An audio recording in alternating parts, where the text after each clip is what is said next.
Yes, mga boss, ito na yung solusyon dun sa puzzle natin ipinost, no? Sulong ang puti, tatalunin ng itim. Paano? Ayun. May isang damang itim ito, oh. Meron din naman ang puti. At meron pa siyang 5 piyon, no? Ang problema nga lang, nakatutok ang dama. Pasaan ba ang puti? Pataas yan. Ang itim, pasaan? Pababa, no? Pagpalagay na itong sinulong ng puti, di kakainin ng itim. Dito ang puti, dadama na ito. Ayan. So, hindi mo matatalo yan. Dalawa agad ang dama, oh. So, pwedeng tumabla yan. Okay? Eh, ang kailangan ay talunin ang itim. Ang tanong nga, sa paanong paraan? Okay, balik natin ang position. Yan. Sulong ang puti, talo ang itim. Ayun na ang tip, ha? Pababa ang itim. Baka malito. Ang sulong dyan, para talunin mo ang itim.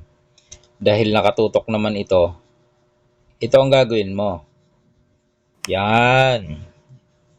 Hayaan mo nang kainin yan. Obligado dos naman yan eh. Hindi siya pwedeng kumain ng isa, oh. Dos talaga yan, oh. Tinutukan niya eh. Di dos. Okay. O ngayon, paano gagawin mo? Susulong ka ba dito? Mali. Hindi dyan. Yung dama mo, iabante mo lang. Kahit 1 step or 2 step, pwede na yan. Kakain siya ng dalawa. Yan, oh. Yung piyon. Yan. So, yung dama niya, para maipit, isaksak mo tong ano, ibig sabihin isingit mo. Isingit mo dito. O, para kulong yung damo niya dito. No? Kulong. Anong mangyayari? Iitim lang susulong.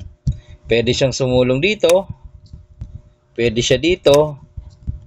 Pwede rin dito. Okay?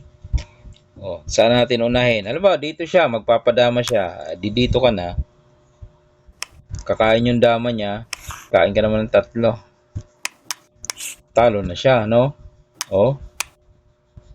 Talo siya dyan. O. Okay. Alo naman sa ibang sulong.